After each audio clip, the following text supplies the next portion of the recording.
Hello and welcome to another edition of DIY, Indie Musicians Talking Music. It's my great pleasure to have Justin, who, as we said, is performing under the name J.M. Gagan, has just released a fantastic single. The album is coming out next Friday, you said. Yep. The single is I Am Hollow. The project is We Walk the Earth. So tell me a little about it. First off, congratulations for winning the album contest. Thank you very much. I've now interviewed all of the winners. You're the final one of the three, and it's been a pleasure. I have to say, all great stuff. I'll make a disclosure. The EP winner is a guitarist I work with, and we actually have an album coming out probably next year together. So it's fun, but great stuff. I really enjoyed the single. So let's talk about that a little bit. So yeah, so the album is the Ice Storm. Right. That's coming out on Friday. The single's been out for a month or so. Yeah. And actually, I wrote it with a drummer friend of mine in mind, because he'd said, "Oh, I'll play on a tune for you," because I was trying to do this album in a month, which I know, crazy. We'll talk about that. But so I went home the next day and I wrote the song, and I thought, well, I need to do stuff quick, so I'll keep it nice and simple. I'll think white stripes, black keys, just guitar and drums. And then the next day, he's like, "Oh, I'm really busy at work. I can't play on your song." So there I was with this Logic drummer and me. So I plastered a load of slide guitar on it, and then a very good friend of mine came and put saxophone on it. And she's very good and very quick. So, and that would be that's Sam Duffy, right? Sam Duffy, yeah. Yeah, right. And she came round and we did it in 20 minutes. Yeah. I have to say, we were speaking off stage before, that sax just brings the song to another level. It's the primary comment I've had about it, which is, given that's the only part on the record I didn't play, it's like, yeah, okay. Yeah, but you facilitated the whole thing. Well, listen, like I said, I work, I work with Bob Prince, right? So Rebel Tramp.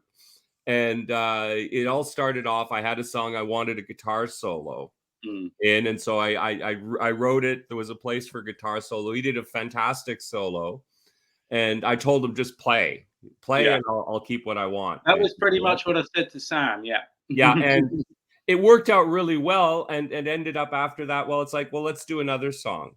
Yeah. Well, you want to do another song, and then, oh, do you have any song ideas?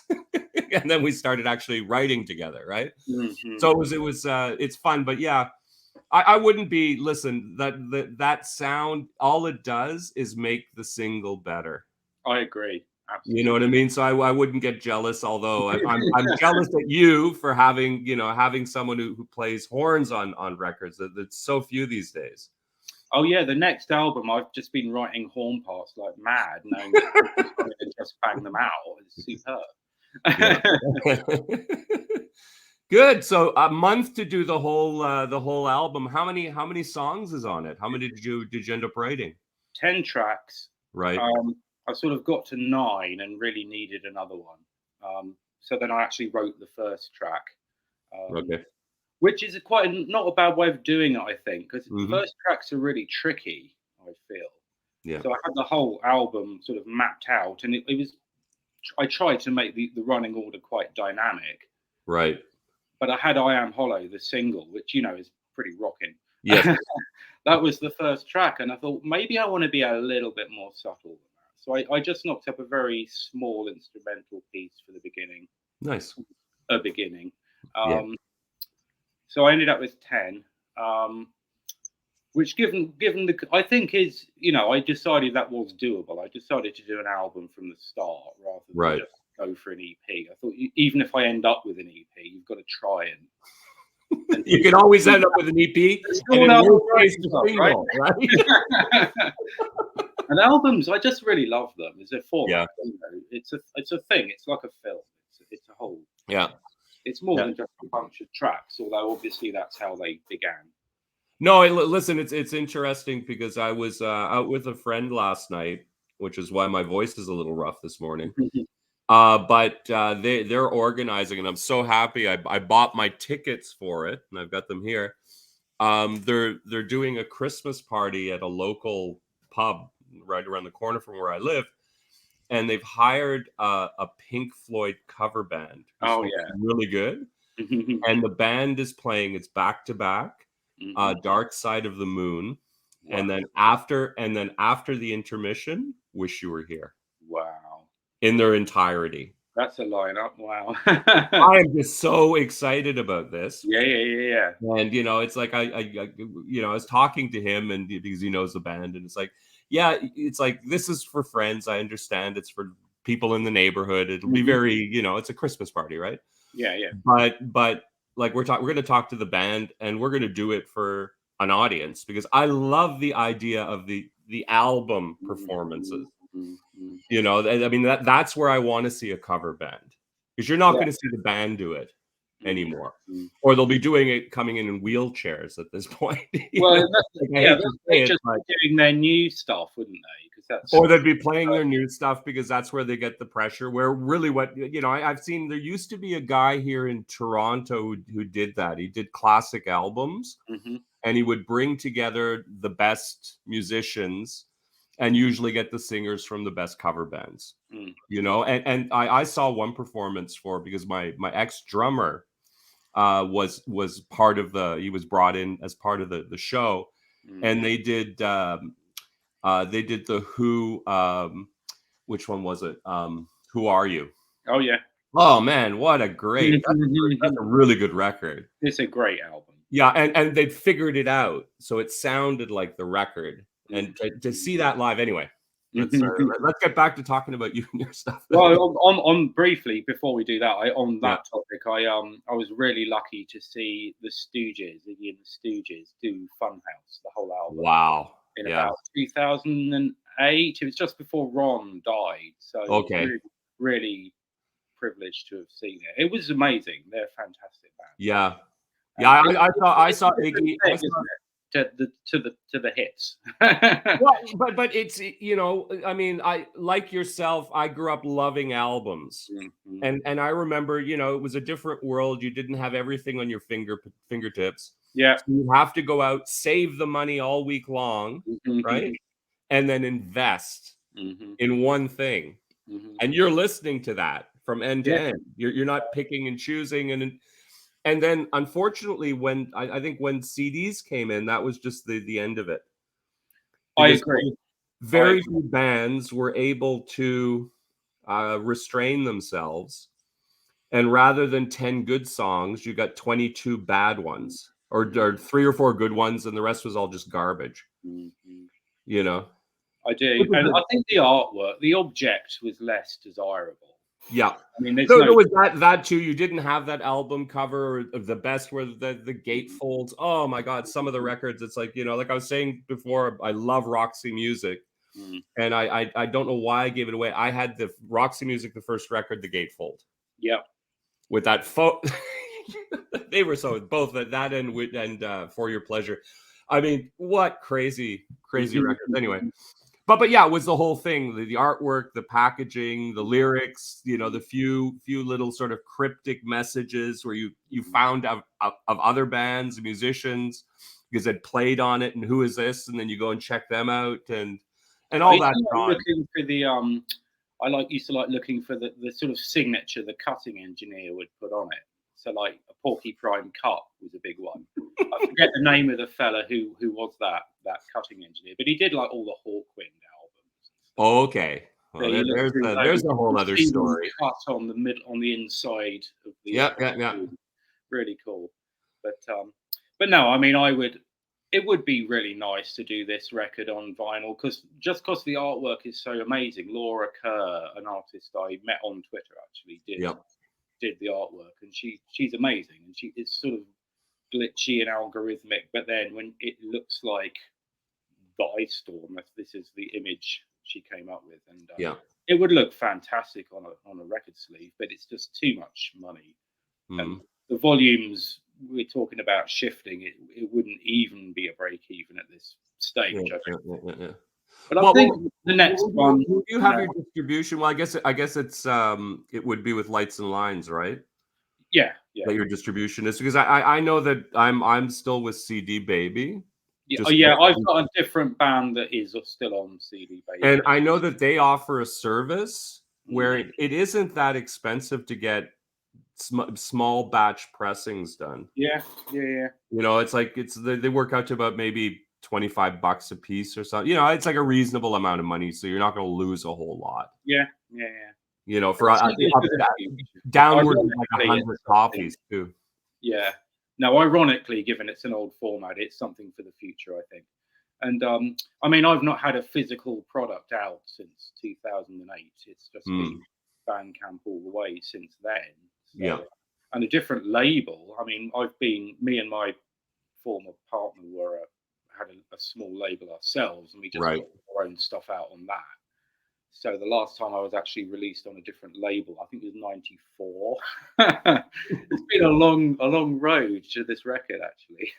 Wow. I think it's my first solo record as well, and I've done like 15 albums or something. So that's a bit strange. It's quite interesting, actually, because I've never been in this position before, where it's just me making all the decisions, you know, and mine now, but in musically. Yeah.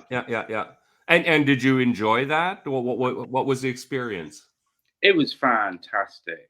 I mean, I love it. I love playing mainly, and quite often I deliberately don't even bother recording. I just play for fun, and often miss really good bits. And I'm like, oh, but then they probably wouldn't come if I was recording all the time. So actually, I just enjoy playing. So it was a pleasure to do.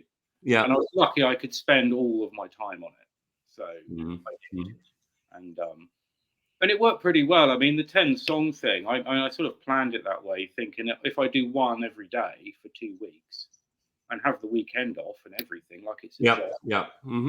And then week on the vocals and a week on the mixing, and that was pretty much what happened, actually. No, that's good. I had to be very structured about doing it. Yeah. It's not me at all. If you know me, you know that's not me at all. But part of the reason I thought, well, I'll do it like a job. I'll get up, I'll do it in the morning, I'll do it all day.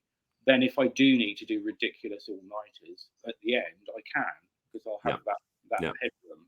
So, and I did. At the end, I was up to 6 in the morning mixing and all that. But I think as well that's the genius of like the songwriting club and the contest, because it does force you to work within the you know, the constriction of having that limited amount of time. Yeah, really. So you have to make the decision. You have to write one song a day. You can't putz around and spend 3 weeks on it.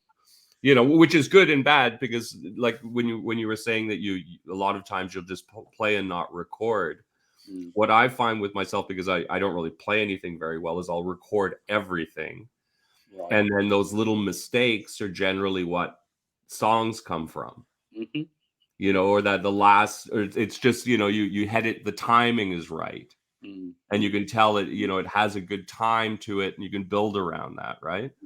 You know, so which is funny. It's like, or the latest thing is like myself, and I'm sure you'll feel for it too, programming drums, or coming up with new ways to do drums. And I just the latest one I'm doing, which I absolutely love, is I've never played with Bandcamp. I've not Bandcamp with what's it called, the GarageBand. Yeah. Never played with it, right? I sort of studiously avoided it. And lately I just said, you know what, I'll give it a try. I'll see. And I love programming drums with the thing. It's really great. The sound is good. Like the actual quality, the samples are fantastic. And it's very intuitive. And what I'm doing though is I'll go in and I'll record like an hour's worth of drums at the tempo, and then just edit out the bits I like with one kit. So that there's no, you know, it doesn't sound, why does the tom sound different now? There's none of that. And then but to just get these interesting rhythms, right? And changes and breaks. I mean, and it's so funny. I you know, it's the latest song I worked on, and well, it's more of a sketch at the moment, and I send it over to Bob. And I love breaks, right? I'm always trying to do drum breaks. I think they're so melodic in their own way, right? And I send it over to Bob, and like his comment comes out, I love it. Sounds like the Who. Hey. It's like, yes, I've achieved it. It's Moon. Anyway. Man, the first band I was in, the singer wanted to play drums on one track just because it was The Kids Are All Right by The Who.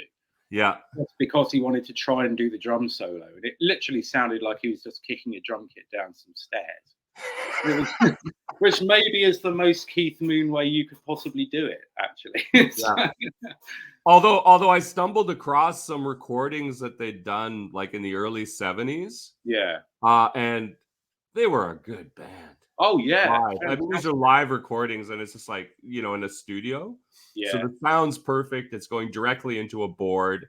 Yeah. And it's just like, oh my God. And Keith Moon, what a drummer. It's unbelievable. Until you see him do it, you don't realize just how good he was. Yeah. Entwistle was amazing. The whole band. And, Yeah.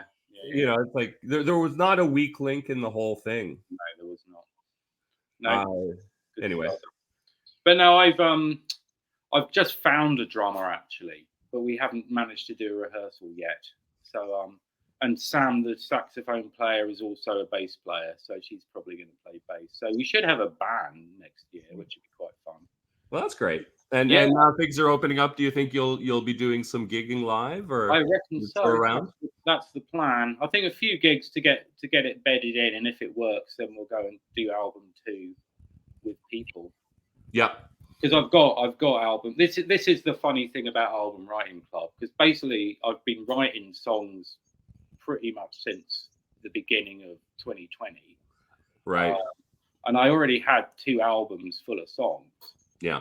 And I was procrastinating like crazy on doing the vocals because I don't find that fun or, enjoyable. I'm not a singer. And then Album Writing Club appeared, and I thought, oh, you know what would mean I wouldn't have to do the vocals for these other 2 albums, is I can just write another album. And obviously I had to do the vocals for that, which I didn't really think that through. Maybe I thought I'd do instrumentals. But anyway, so in a way it's great. I've got 20 more tunes. Pretty much there. Again, I still need to do the vocals. But I think we'll go and maybe do the drums in a nice place. That would be fun. I've not been in a nice studio for a while, so do that. And so that's all quite fun. Yeah. No, and listen, you'd also, if you've got the songs written, you've also got the luxury of touring and practicing and getting them tight, and then going into the studio and not wasting all kinds of money. Exactly. And getting that live sound, which I is, think the real sound. It would be fun to do, a sort of drums, bass, guitar live as much as possible together thing, and then we'll slap some overdubs on. I mean, I'm a big one for layers. I'm a guitarist primarily. I layer them like crazy. This less so than other records because time constraints being what they were, and I only had this one day per song to spend on them. Yeah. So yeah. Frankly, if you solo some of the individual tracks, you'd be like, whoa, do that again, boy. But I didn't have time. I had to just go, no, the vibe is there. It's what I'm trying to get. It's not perfect. But what is, actually? I think that the more you try for perfection, the farther away it goes. You can overwork it a thing to death with that as well. So, no, it was very refreshing. And I should learn from it. I'm going to maybe do it next year as well, just because it will make me do the work. It's deadlines are a wonderful thing, actually. They are if you can keep to them. Yeah. You know what I mean? But usually they have to be an external one. It's much more difficult with ones you set for yourself. Yeah, certainly. Certainly. You can, but no, it's great. So you've been, if I understand it right, so you've been in bands since going back to way back, getting into the 90s. Earlier, I started playing when I was 15. Okay, and that was 86. And then I started playing. That was acoustic, and then I just noodling around. I actually had it tuned wrong for about 9 months because I didn't know how to tune a guitar. And again, we did not have the internet. So Yeah. after about a year, I got an electric guitar and a book. So, and 3 weeks later, I was in a band basically, and I've been in bands ever since. So, Mm-hmm. No, that's good. so yeah, so I'm from the south coast of England, sort of near Hastings. So I Right. noodled around in bands down there for about 3 years, and then I moved to London, joined a band in London. Did that for about 5 years, and that was a serious effort to be a professional. Right. We had management, and I was on a small label, and we did demos, and we got some funding to do demos and all of those things. Yeah. They just didn't go anywhere, unfortunately. And eventually I sort of decided I didn't want to starve to death. So I had to sort of pack it in and go to university, which I did when I was I was 26 when I eventually went to university. But you know what? It was probably the smartest thing you ever did. Oh, I don't regret a minute of it. It was because you were mature enough at that point to actually take advantage of it. Yeah. And learn, as opposed to doing what you would have been doing anyway in your early 20s, which is And I absolutely loved it. It didn't work out, the music thing, but just being able to do it. And like, it was like the monkeys in my house. You know, I lived with my drummer and my bass player, and we had a hell of a time. I've got to say. I bet. The really parties. I can only imagine the party. Yeah. Really good fun. And no regrets at all. And you know, I actually learning what I did about the major label music industry was very beneficial. I think I would avoid it like the plague right now. Yeah, listen. You were very lucky that you didn't end up at that end point, $100,000 in debt. Maybe because I was like 21 years old, it would have been a disaster. No, but I have a friend who I went to school with, and he was in a band back in the day, and they got signed to a major, put out 2 records. None of them didn't go anywhere. No. And they finally broke up at the point, and it's just like they thought, we owe money. We're you know what I mean? And because of the way it's structured, right? The musician is unfortunately the one who bears all of the weight, and the record company is the first one to cash a check. You know, it's crazy. No, it's not a great employment contract. No, it's no.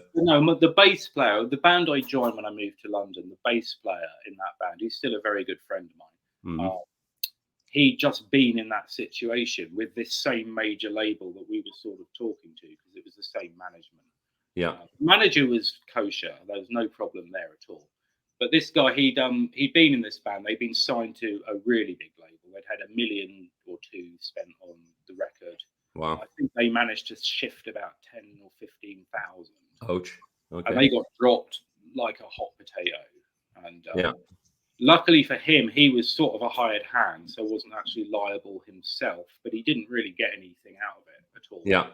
Oh, he got a Gibson Thunderbird bass that they bought him, which he got to keep, which is pretty cool. Pretty cool. He had to sell it later when we were broke, unfortunately. but no, I avoided. I'm glad I avoided that. And then when that band split up, I met my girlfriend, and we decided to do a thing ourselves. At that point, the internet had just become a thing in the UK, really. So it was like, hey, let's do an internet band.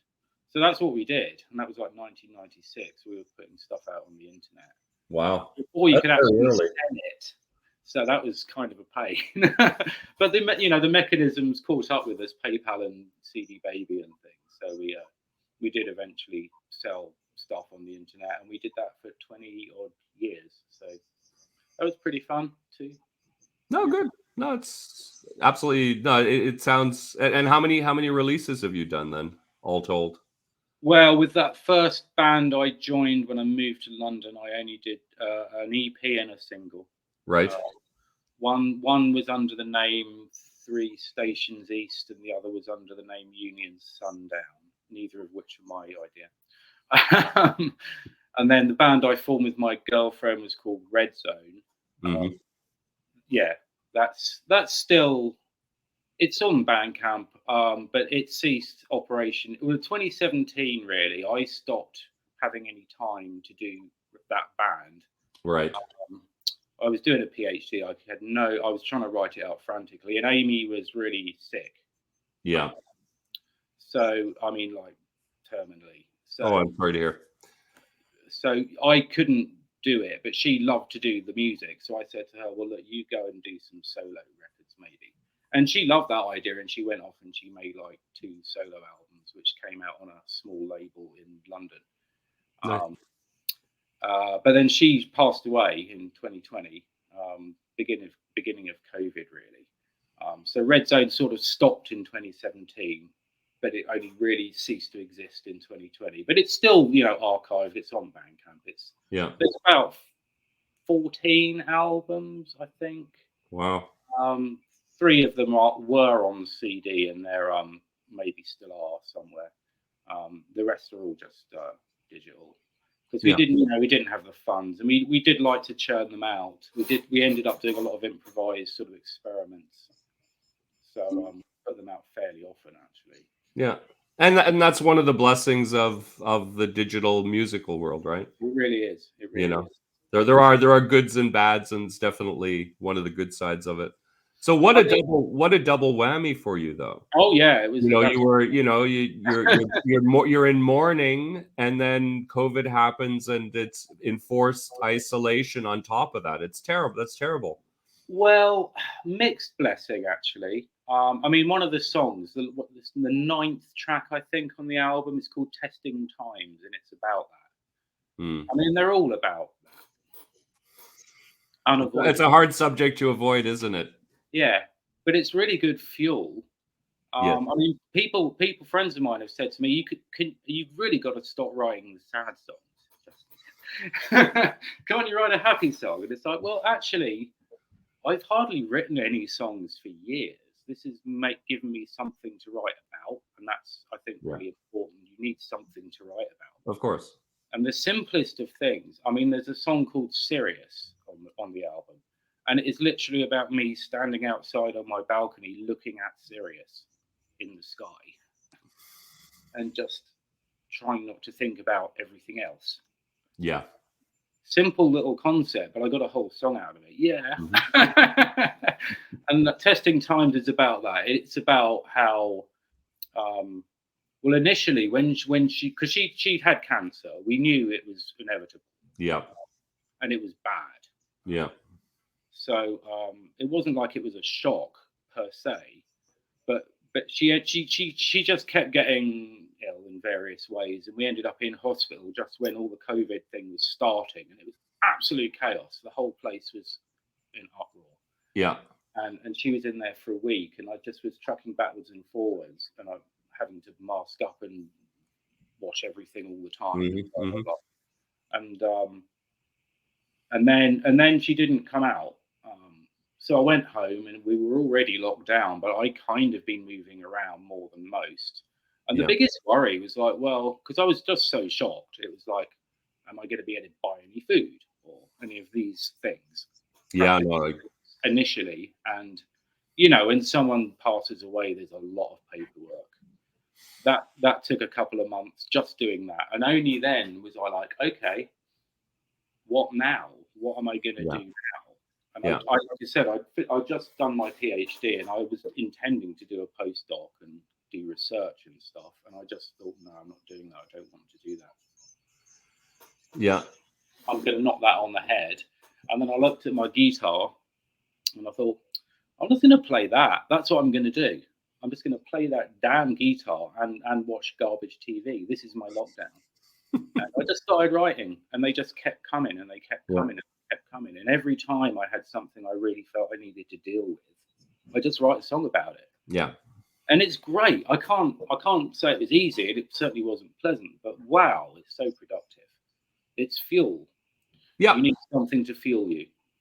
Yeah, no, it's I keep hearing very similar stories from people. It was a real impetus for a lot of people to get into music or double down on their interest, or like myself, it was part of what made me decide, all right, I'm going to release something finally, because I'd been making music for a couple of years before then, and I'd never really released anything beyond SoundCloud or something like that. And I said, no, I'm going to do it properly, and you know what I mean. So yeah, no, it was a blessing in disguise in a way. I think a lot of art came out of it, and in Yeah. the future, people will look back on this period and analyze it quite closely in that context. Yeah. I think And it I'm was sure there'll be a very lot of stuff that'll get discovered years later that Mm. just has gone, you know, because the problem now is just getting recognition or any form of valid gatekeeping, let's say, or Yeah. curation more than that. Yeah, Again, a nice thing that's happening with something like Lights and Lines, right? exactly. Mike is a curator above Yeah. all, I think, and that's really valuable. And I mean, they're great. Mike's amazing. I've Yeah, not he met is. him in person. I've spoken to him on the phone a few times, but I'd already spotted them before I even thought about doing anything with them. Mm-hmm. I just really like the cut of their jib, as they say. Yeah. You know, I like the way they do things. So I was already contemplating maybe talking to them about something, and then Yeah. it seemed like a really good opportunity to just dive in and see. But for No. example, Amy did a third album which hasn't been released because Right. unfortunately her label went under during COVID. Yeah. So we might talk about doing that, for example. We'll see. We'll see if he likes it.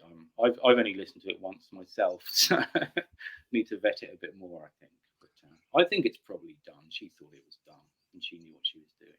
Yeah. No, fantastic.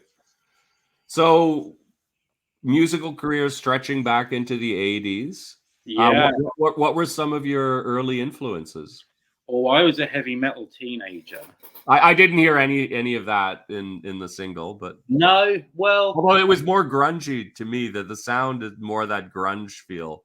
was a big fan of that too. But You no, know? when I was 14, I loved Black Sabbath and Slayer and Metallica, and that's what got me into wanting to play. And actually, I wanted to play drums, but my parents were like, "You're not having Here, have a guitar. Well, my dad used to play guitar. Okay. He does again now, but he wasn't playing at the time. And he was quite keen on the guitar. But I thought, well, just to be a horrible, rebellious youth, because I was, Yeah. I thought, right, sod it, I'm getting a bass. So I went down the guitar shop and looked at the basses and actually didn't like any of them. So I bought a guitar, which was a Korean Strat copy. It was nice. It looked nice. It was okay. It was cheap. I think it was a Hondo or something. And a really nasty little practice amp and a really cheap distortion pedal, and off I went. And I did convince myself I was the next Jimi Hendrix within a couple of weeks, and then the learning starts, and you realise how much it takes to become a good guitarist. Yeah. And I did it to my own credit, and I don't do this as much now. I practice all the time, like 10 hours a day at weekends. I'd be playing that guitar. And I did improve quite quickly, but I've had a couple of fallow periods, and I'm coming out of one now. Before the COVID thing, I hadn't really played for about 2 or 3 years because I'd been so busy with other things. So I'm getting back to where I used to be. I'm not quite there yet. So work to do. The old strumming hand is the weak hand at this point. This one's all right. But I do. I've always loved the instrument. I was always noodling, even when I wasn't seriously playing. Yeah. It's never completely gone away. But no, I did. I really got into grunge. I sort of simultaneously got into grunge and kind of electronica at the same time in like the late 80s, early 90s. I was sort of crossing over, and I really loved like Primal Scream and stuff like that, and Prodigy. I really loved the Prodigy back in the day. But yeah, Nirvana were huge, and the Pixies, things like that. Yeah, no, that first record by the Prodigy was great. It was. I really liked it too, and I quite liked the Propeller Heads as well. Oh yeah, they did some good stuff. Yeah. That was quite good. Very similar type of, you know. See, I myself with the electronica, I go way back to the really old school stuff. Oh, like the 50s. Well, no, but like I love all that really early experimental stuff. But like early Human League. Oh yeah. Before the breakup, right, into the two different groups. Tuxedo Moon. There was a lot in San Francisco, weirdly enough. Okay. You know, and and then just yeah. Anyway, no, it's interesting, and in terms of grunge, do you remember? I remember when it sort of came on the scene, Mm-hmm. and it was really Smells Like Teen Spirit that Mm-hmm. caused the whole thing. Mm. Do you remember where you were the first time you heard it? Absolutely. So do Uh, I. Isn't it it was, funny? It's like one of yeah, those moments, and and it's it's not just like just it it's the changed song, is it? music. It's those two notes. Yeah, I yeah. was That watching this. beginning, and it just like Yeah, the place stopped. yeah, yeah, yeah. No, I was watching The Word, which was a TV show, Hmm. Channel 4, I think, and it used to be on a Friday night, and we'd always watch it when we got back from the pub. And there was Nirvana, and it was like ding ding. And we're like, whoa, that's awesome. But yeah, I mean, we were kind of into Soundgarden and stuff already. I don't really think that they're grunge, but people put them into grunge. Yeah, I think they're more like rock, you know. yeah. It's very heavy rock, very Yeah, bluesy in its own way. yeah. Like Although Pearl Louder Jam is Than even Love, more so. Yeah, Louder Than Love, we were playing a lot at that point, and Trump the Bond, I think, by the Pixies, we were playing a lot at that point. right. And I was still, I mean, I've sort of been crawling backwards in time ever since I started going earlier and earlier. So I was really into like psychedelic stuff at that point too, more like the Hawkwindy stuff. We used to play Okay, quite a lot of Hawkwind songs in my second band, actually. right. Um, actually, the only guitar lessons I ever had, I had 6 guitar lessons when I was 19, and the only reason I went for them was because friend of mine who was learning bass came to a rehearsal, and he's like, "Guess who they've got teaching guitar at my school now?" And I'm like, "Who?" And he's like, "Hugh Lloyd Langton out of Hawkwind." I'm like, "No, really?" And he's like, "Yeah, he lives in Brighton." I'm like, "Count me in, dude." So I went to Hugh Lloyd Langton's house and had guitar lessons with the dude out of Hawkwind, which was amazing. And I got to play Fantastic. his guitar, which was a beautiful Gibson ES 295, I think, Yeah, really big fat jazz box. Bizarrely, but yeah. made it sing in that band. Such a great player. He's left us sadly, but really, really nice guy. But yeah, he was like, "Do you want to learn to read music?" Then I'm like, "Not really." He's like, "Well, we can't really do much more." Then I'm like, "Well, let's just hang out." We just hung out and jammed on Hawkwind tracks most of the time. It was really fun. But so I really loved Hawkwind and stuff like that, and Hendrix and guitar things. Yeah. But more and more, I mean, Amy was really into weird sort of experiment stuff and like northern electronica, like Cabaret Voltaire and Throbbing Gristle and Yeah. stuff like that. So I've got into that through her. Hmm. Velvet Underground, love the Velvet Underground. Yeah. Quite a wide range of influences, I reckon. But, Hmm. strictly speaking, I am a musicologist. That's my PhD. So Oh, okay. I would hope. And Sam is big on jazz. The Yeah. tracks, so I've been raiding her CDs and getting No, quite into jazz there's a recently, lot. which is a new thing for me. So it's Yeah. interesting. Yeah. Yeah. Yeah. Well, if you get a chance, and now that you're moving in that direction, Western swing Mm-hmm. Okay, is well worth exploring. okay, I'll look into it. Yeah. Oh, I love country music too. Well, and that's the fusion of basically big band and country. Oh, wicked. Okay, that sounds like So imagine big band with lap steel guitars. magic. This whole band, when I started We Walk the Earth, the whole idea was it was going to be out country.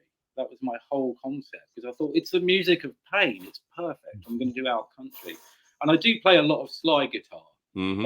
on the album, on Yeah. everything actually, because I love it. But it's really not come out that way. I'm going to say it's It a never. Listen, I don't think it ever does. You have a evolving. concept in your head, Yeah, and you move towards it, and then something happens. yeah, yeah, And yeah. either it's something and you put it aside, and okay, well we'll deal with that later, or it works, and you're just along for the ride, I find. I think that's very true. And it's all the micro decisions. You can't plan the macro from those. You just have to make them and see what Yeah. comes up at the end. Yeah. But it's important to have that concept. Yeah. I had one song that we were working on, wasn't going anywhere. I didn't know what to do with it. It's like, am I going to change out the drums and do something different? And so I just muted it down, so it was just like Bob's guitar. And I thought, hold on a second. why don't I do something just the guitar and vocals? Mm-hmm. You know, and maybe it'll be more of a spoken word thing. I haven't done one of those. I did it in bands in the past, and they can be quite effective once in a while. You tell a little story, and you know, I used to be a big Genesis fan. Okay. Sort of, but the Peter Gabriel era, The not good era, yeah, exactly. yeah. And so I'm sort of thinking they sort of did that a little bit too sometimes, these sort of bizarre, half-finished, 2-paragraph stories. Maybe I'll write one of those, and I'll just do spoken word with guitar and make it work. And it's like, okay, fine, I'm going to try it, because I think that, anyway, sometimes it's, if you don't have the concept, it's like not having a roadmap almost. Totally. I mean, the main thing was I needed a name, and as soon as I got the name, yes, of course, that's a point of focus, and then you can decide what it is that it's about. And until you've got a name, it's just this big diaphanous nonsense. Yeah. I mean, I did a tune the other day, and it's so not like all of the rest of them. I'm thinking I'm just going to have to do a whole nother thing. I can't slot it into this. Yeah, which is fine. Maybe I've written all the songs for this. Like I said, I've got 3 albums worth, really, if you count the one coming out. So maybe it's a 3-album deal, and that'll be it. I don't know. We'll see. We'll see. But yeah, no, it works out that way sometimes. Yeah, and trying too hard to slot things in, and force them doesn't work either. No. And it's a similar thing happened with me. I was working on an album. I got Bob in. Half of it was just my stuff. Half of it was with his. And at some point, it's just like it's not working this way. So I'm splitting the two completely out. Okay. And my stuff under my name will be sort of the follow-up for my last, which is more electronica. It's all just my voice and whatever I can sort of create digitally. And this one, though, is going to be more revering, even more bluesy. And then I heard from Bob. We were just talking. I think it was because I interviewed him as well as one of the winners. And I was talking with him, and I discovered he's a big fan. He loves like Jaco Pastorius. Oh, yeah. And bass. And I'm thinking, okay, I can dig that. I want to play some bass as well. Maybe we'll do a song. We won't play so much guitar, and it'll just be bass and stuff, So what's that? Just get a baritone. I just got a baritone guitar. It's awesome. Yeah. Okay. It's nice in between ground. Yeah. Okay. That's interesting. Yeah. And it was interesting as well. You were saying that you love sort of overdubbing and overdubbing with your guitars. Oh God, yeah. Have you sourced yourself one of those Robert Fripp boxes? No. He has. What do they? No. What is he called? Because I think they're selling them now. What, Friptronics? Yeah. His whole thing where it's all the multi-tracking and like really complex delay stuff, right? So you can create like a whole. No, I haven't seen that. I'll have a look. I've got. No, it's. I think he started selling them. Like he found a manufacturer or something like that. No, I do like a pedal. I have way too many pedals, which ironically I don't really use for recording anymore. Yeah. Well, it's more for live performance. It's like I've been astonished. I've been watching a lot of videos of like King Crimson, and the later, like, have you seen the last iteration with the 3 drummers? I have not. Oh, you should really check it out. The last King Crimson I really heard probably it was Adrian Bellew era. Yeah, like the Discipline. I really like. Discipline was a great record. It really was. That's a really very interesting, sort of formation of the group. Yeah. But the latest one, it's 3 drummers. Okay. And then they have the bassist who was in the Adrian Bellew period. I've forgotten his name. It's just Tony Levin. Tony Levin. And then they have the guy who does the sax. The sax player, and this guy is an Eastern European name. I've never heard of him, but he's really good. Who's the singer and second guitarist. Okay. And then of course Robert Fripp, right? Yeah. So sitting on his stool. surrounded by pedals I and, get and gear. It can be comfy sitting. What? And he plays the Les Paul I don't think he's right ever stand stood. He up. said he didn't feel comfortable standing, and so he No, doesn't stand. He always sits when he plays. it's because he plays the Les Paul. You can't play them standing up, or your Yeah. knees go. So Yeah, they are a little on the heavier side, aren't they? well, it's strap, dude. But I like both. I'm guitar brand agnostic. I love most of them actually. I have loads as well. I should have got way. Yeah, I'm about to buy my first guitar. I've decided. nice. I was going to go on vacation for over Christmas, and it didn't work out. And I said, well, you know what? I'm going to buy a guitar instead. Got anything in mind? I think. Well, I want to buy a cheap one to begin with. Makes sense. I've got a good friend who's a guitarist, and we've been discussing it quite a bit. I think I'm going to get a Yamaha Pacifica. Nothing wrong with the Yamaha. Absolutely. Out of all the reviews I've seen, Yeah. it's about. Although there's some other good ones, but it seems to be the best bang for your buck. I think they do everything they do is good at every price point in my experience. I've got an acoustic, a Yamaha acoustic, which is a couple of $100, and it's fine. It's not amazing, but it's for the money, it's fine. Yeah. So I'm gonna get that, a good quality cable, and then one of those little red box adapter things, so I can plug it into my computer. Mm-hmm. Cool. And that'll be about it. Yeah. And a stand for it, and maybe I'll be sitting down, so I won't even really need a shoulder strap. I don't think immediately anyway. But I heard from my friend that the thing you invest money in is good cables. Yeah. And get a string winder. You'll need a string winder. Yeah. It's a total nightmare. But no, I do love the guitars. But no, I've got like it's not a frit box. I've got quite a few sort of delay things. I don't really use loopers and stuff. People like loopers. I just use delays like that. So I've got like the old Space Echo pedal. Yeah. The old double pedal one, which is pretty awesome. Loads of distortion, so many distortion pedals. Who hasn't? Well, but that's part of the charm of it, right? Yeah. You know, especially I think more live. I mean, in the studio, you can there's all kinds of tricks you can do, but live, you need all the help you can get to fill out the sound.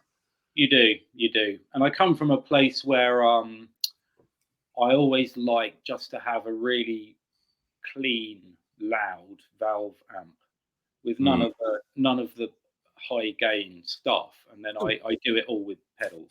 Basically. Right. So if I'm doing distortion, I'm doing a pedal into the amp rather than I don't like dual channel amps and stuff because they never. I had a dual channel switchy Marshall in the 90s, and it really didn't do it for me. And I'd had an old one before, which was way nicer. So I've just gone back to that kind of amp. So I've got a Fender and a Marshall, and they're just big old loud valve amps, really. Yeah. Then I say loud. I mean, we're talking 15, 20 watts. I used to have like a 50-watt Marshall and a 4x12 when I was a lad. So they're not really loud by old school standards. Yeah. But, loud enough for the modern era. Yeah.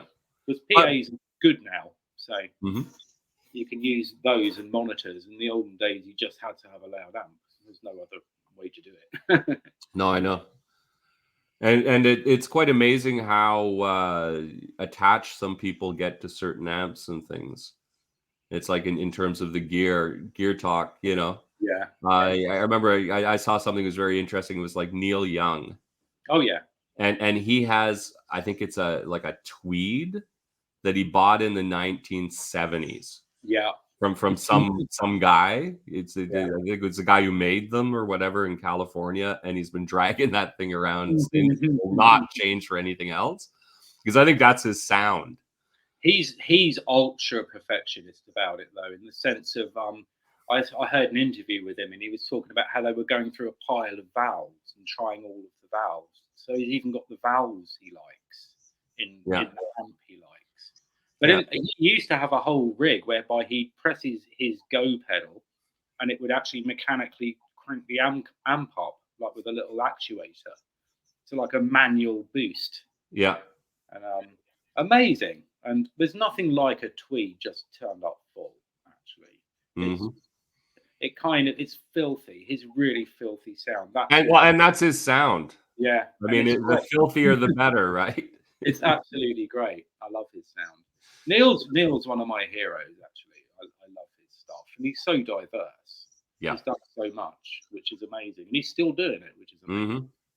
So and completely different things, and then every once in a while you'll just throw out a classic. Like a song that's going to be played for hundreds of years and covered because it's a great song. Yeah.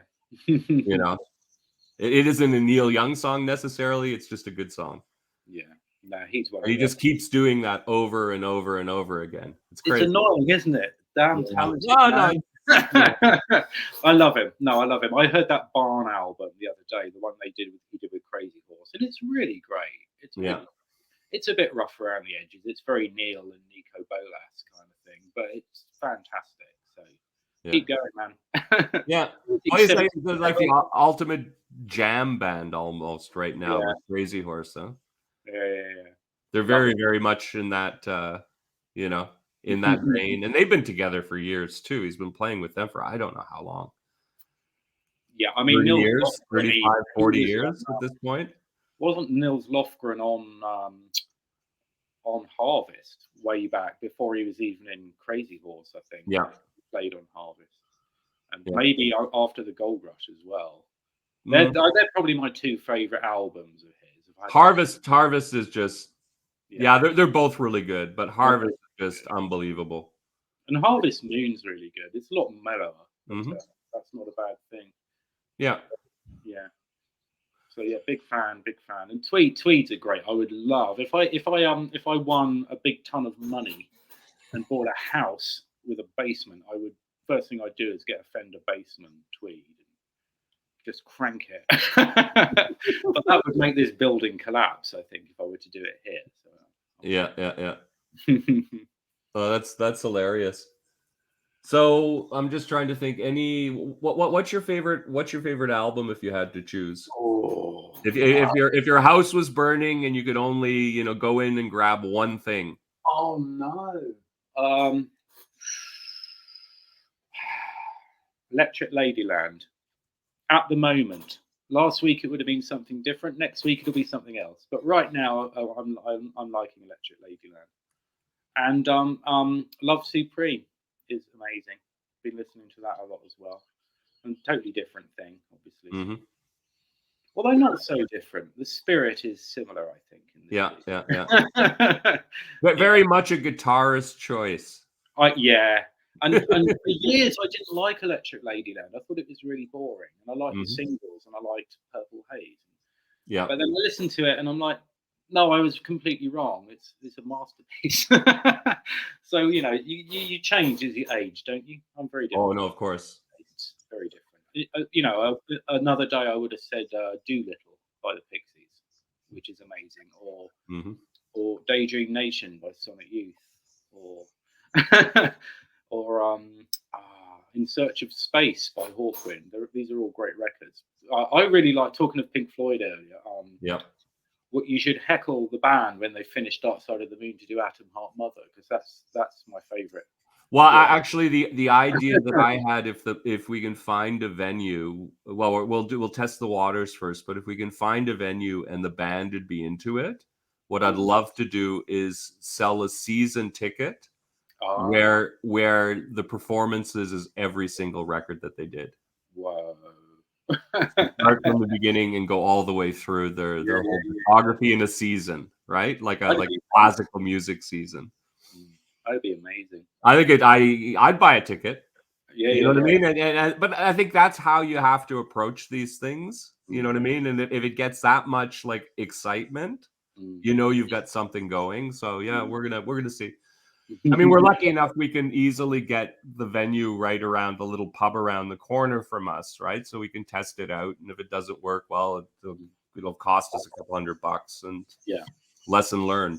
But otherwise, I think it's like I was saying, you promote this well, you're going to get people flying in to see the shows, type thing, But anyway, no, it's good. So I've taken up almost an hour of your time. I'm going to ask you one last question, and we'll do our goodbyes. Right. The question is the one I ask every single one. So if you've seen any of these, you're probably aware of what it is. Mm-hmm.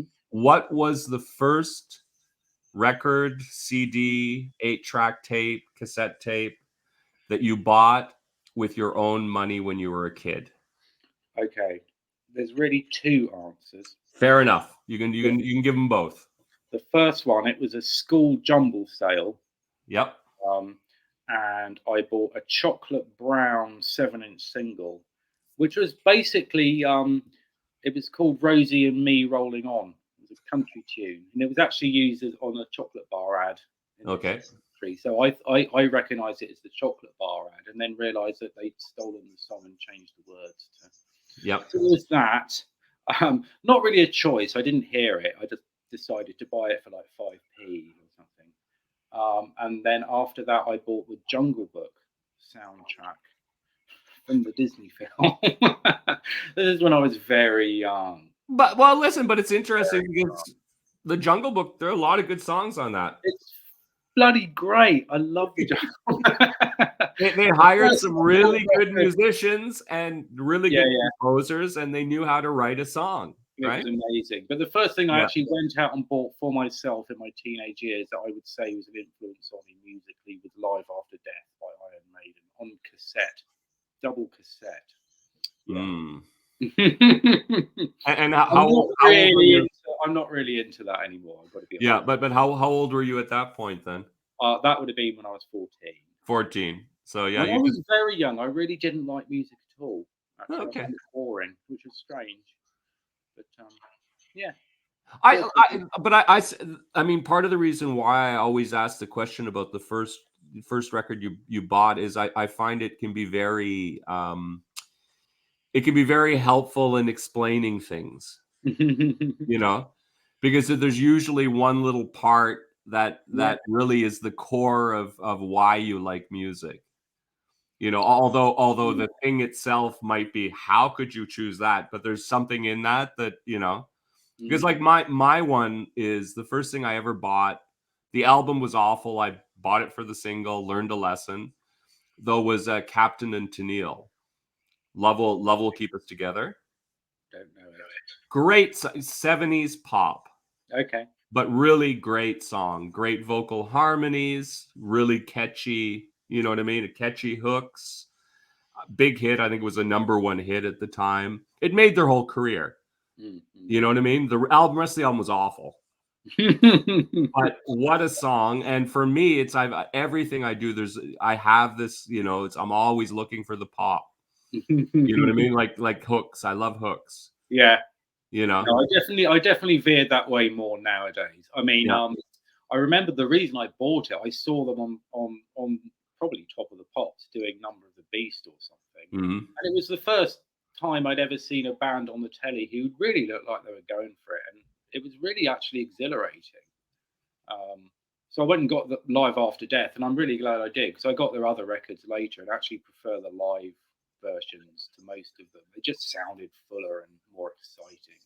Yeah. So I did get a lot from that record, and I probably played it till the tape snapped for about a year or two.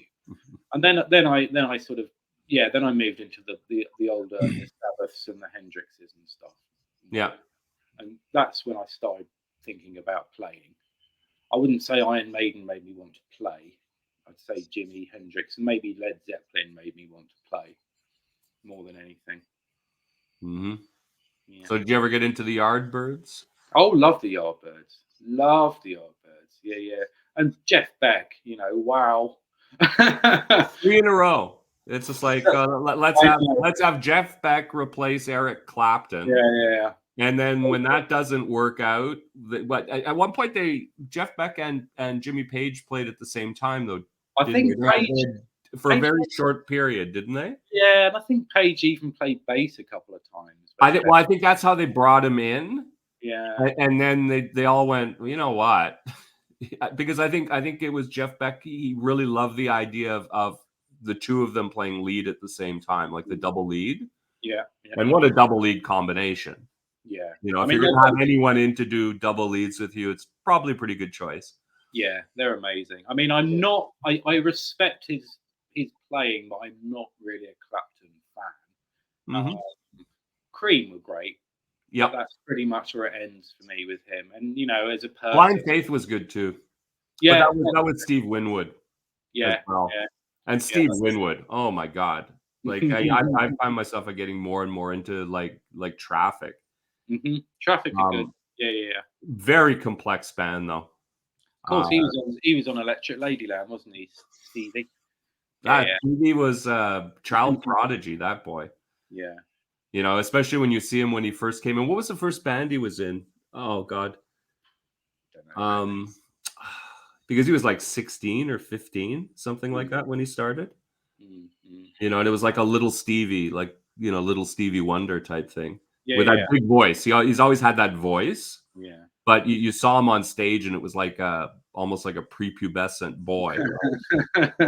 And then he opens his mouth and there's this enormous voice that comes out and it's like, okay, that makes sense now. I can't remember what was the name of the band anyway. I don't know. No, it was the band before, and then he got into Traffic, but he also was doing all kinds of studio work and playing on all kinds of stuff because he's a great keyboardist and the I mean, vocal. Jimmy loved him, didn't he? Jimmy had the utmost respect for him. So. Well, with good reason. I mean, he is himself, yeah. he is one of the most underappreciated of that whole period when you look at just the raw talent. I think a lot of that is to do with what happened later. Yeah, although his later stuff, his pop stuff was great. Some of it. Yeah, like anyone. I mean, he went through the 80s, and everything was produced in a certain way, and the production became the big thing. I mean, David Bowie, they're not my favorite records, the ones that are, but provided a lot of hits that made him money. It allowed him to continue his career. Those snare drum sounds will always haunt us, though, won't they? 80 snare drums. What the hell? Yeah, but I growing up during it, I sort of like it, and I know where it's sort of coming from, and I just remember because the first time I went into an actual proper studio was I think 1989, so just the end of that, and it was a really nice rural. We were there for 3 days, but the engineer just wanted to reverb the crap out of it. And it's like, no, what are you doing? Big arguments ensued. Got my blame it on the post-punk, right? Yeah. And that early sort of electro pop, whatever you want to call it. But it was also the Lynn drums, and there was a lot of reasons. Yeah, Lynn drums. That it just became that. Every period has its sound. It does. And that period, it's definitely that sound of those snare drums. There's some really interesting research. I won't go on for too long. They were looking at genre recognition in machines and people. Yeah. And they found that most people within 250 milliseconds can completely isolate what the genre of a tune is, just by what they call the surface, the musical surface. So literally just the sound of the whole thing. People can go, it's that, way quicker than a computer can. Yeah, because the computer has to do all the DSP and analysis and stuff, and actually they're really bad at recognizing genres, which is quite interesting. People are amazing at it. You can literally probably pick a year from a sonic landscape if you're experienced. Yeah. But I think it's the equivalent of the first glance. Yeah. Same thing. Yeah. The amount of information that the first glance will provide is astonishing. So it doesn't surprise me at all. And that's the left brain, right brain thing, right? Which is a fascinating theme all on its own. It is. With the way that the way we think at two speeds, is really hard to wrap your mind around. But it explains so much once you start thinking about it, in why we perceive things certain ways, why why certain things happen, why you can get blindsided so easily, and also why that famous video with the guy in the gorilla suit is true. That one? Yeah. where it's just like it looks like it's faked. Yeah. But it isn't, because that's how our perception works. And how we can so hyper focus on something that you don't see anything around you, because most of the time we don't. No. You know, and people don't it's all almost happening in your mind, right? Well, it's clumping. Processing power. It's clumping, isn't it? You sort of write macros in your mind to do stuff quickly and efficiently, because you can't. Yeah. I mean, in fact, it was Huxley, wasn't it? He was all about how we were constantly filtering the stimulus. The doors of perception. Yeah. Because you can't process that all of the time. It's not possible. So you have to have a kind of operating system level that's doing that, while your conscious mind is just dealing with the things you need to deal with. So it is amazing. It is amazing. Yeah. Anyway, on that final note, we got really philosophical at the end. Always good. Total pleasure. And I should get you on at some point in the future to actually talk more about your thesis and music in general, because actually theoretically it's an interesting subject to talk about as well. That would be fun. So maybe we can stay in touch and figure out a theme. And absolutely, I wouldn't mind doing something like that. Maybe invite someone else in, and I'll put my academic glasses on. There you go. Exactly. You look much more academic that way. You just have to slide them down your nose a little bit so that you can look above. There we go. Absolutely. Anyway, Justin, thank you so much for having me on. It was a pleasure. And fingers crossed with the release. Thank you very much. And I guess everyone will be seeing it then the day after it releases. And what date is it? It'll be November the 25th. The 25th. So it's actually being released on Black Friday then. I believe so. I don't know if that was a plan, but Mike decided. So. Yeah, well, Mike is he's sly. Either that, or he felt he had to release it at a time in a deep discount. Anyway, probably you've nailed it, dude. Right, you're my next marketing consultant. Yeah. Anyway, Justin, it was a real pleasure. You take care. Enjoy the rest of your day, and keep on rocking, as it were. Will, man. And thank you to everyone. Stay online, and we'll say our goodbyes. Thanks to everyone. Please, if you enjoyed this, subscribe, like, pass it around, and take care until next time. Bye-bye. Bye.